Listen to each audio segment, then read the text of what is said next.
In the beginning, there was Pong. An incredibly simple arcade game developed by Atari in 1972 and considered to be one of the first video games ever made. Games were simpler back then, depicting violence in a cartoonish manner, if at all. Today, video games are a rapidly growing, multi-billion-dollar industry, rivaling Hollywood. And like films, video games seem to get more and more violent each year, upping the ante to gain more customers. This is me. On my 7th birthday, I was introduced to console video games when I got my very first system. The first video game you got, a little handheld one, you asked for because your cousins had already got it, and when you visited them, you just became enamored of this little device, and so we bought you one. And then after that, you graduated to Super Nintendo. Throw it at me, throw it at me! Okay. Just like to get my 4th Pokeball! Oh God, no! Which was when I think you moved on to Mario Brothers. And then you got a whole bunch of games there. The one I remember quite well was with a little fox who was a jet pilot. And that was a fun game, and I used to practice when you were at school sometimes so that I could play with you because I liked flying the machines.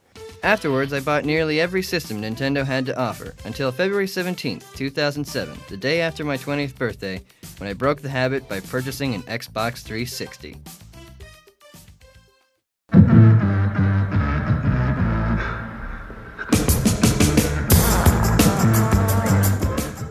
I got Microsoft's system because I felt I was growing up and needed access to more mature games Nintendo didn't always provide.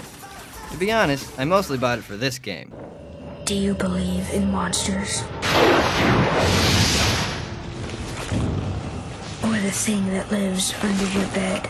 That fairy tale stuff always scares the crap out of me. Most urban legends are based on fact. Tell me about it.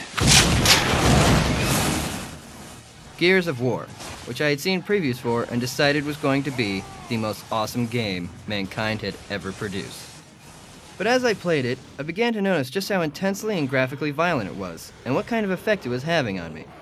I was aware that many parents and church groups in America opposed violent video games, as they feared they were harmful to children. Today, according to the Presbyterian Church of the United States, 92% of children ages 2 to 17 play video games, and 20% of them can be classified as pathologically dependent on them.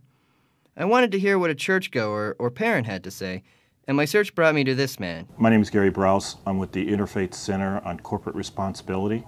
I'm a program director for corporate governance and militarism and violence in society.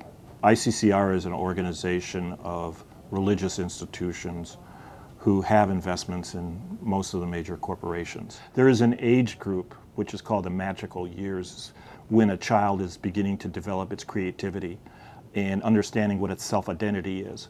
When you start entering video games in that particular age group, that's when it has the greatest harm. And it's not just video games. We're looking at all forms of entertainment and how much time they spend in it and how they spend that time with it. With movies, they're mostly observers, or with music, they're mostly observers. With video games, they're more participants.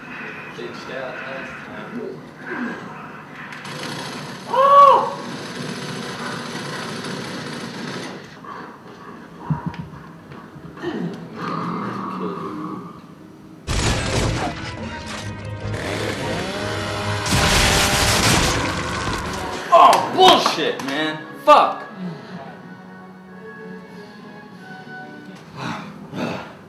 This game's too scary. A lot of people can't handle Gears of War. It's just too much for them.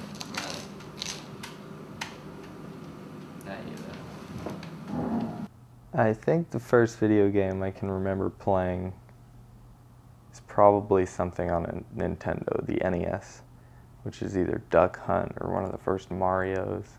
It's when I was really young. I think the first time being consciously aware of playing a violent video game was the controversy that surrounded Mortal Kombat when we were in maybe 2nd or 3rd grade. Alex is referring to the controversy surrounding the 1992 arcade game produced by Midway, which was attacked by Connecticut Senator Joe Lieberman for its explicit depictions of blood and gore. As a result of the assault, the Entertainment Software Ratings Board, or ESRB, was formed to self-regulate the game industry, much like the MPAA does with movies. In general, I don't see video games to be very violent anyway. Take Mortal Kombat, for example. That game is terrible. It looks retarded when the graphics are 16 bits or 32 bits or whatever it was. And it was just these really silly pictures that were shot one by one, almost like stop motion animation, with really terrible looking blood squirting out. You know, it depicts violence, but it's not realistic in any way. Our people who are working on this issue, I think there's concern about how games are marketed, to what age they are marketed to the kids.